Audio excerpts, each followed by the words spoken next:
په روژه کې غیبت،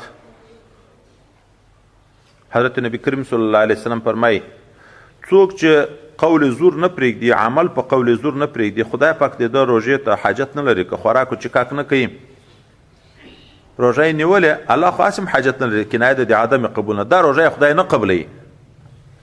اوس ترجمه الباب د غیبت حدیث کې ذکر شو قول زور. قول زور خو دروغ ته وایي.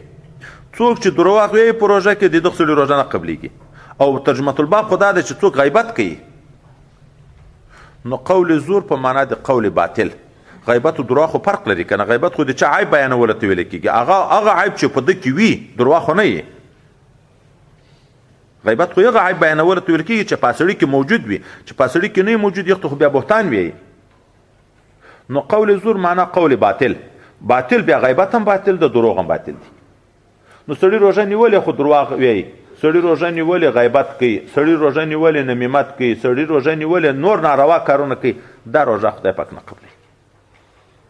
اصل حقیقي روژه دا ده چې ټول اندامونه روژه ونیسي، نه سترګې غلط استعمال شي، نه غوږونه، نه ژبه، نه لاس و پښې، یو شی هم غلط نشي استعمال. نو دا حقیقت امساک ده.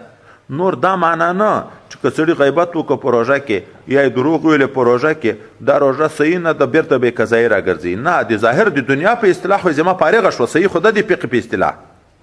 قبول ځان ته شی ده، صحت ځان ته شی ده. صحیح ده ذمه یې فارغه شوه، د دغه روژې قضایي بیرته نشته. په خو عبادت خو په دغه نیت سړی کوي چې د آخرت ثواب وګټي، ثواب یې نشته، صرف ذمه فارغه شوه، صرف ذمه فارغه شوه، غاړې خلاصې شوې.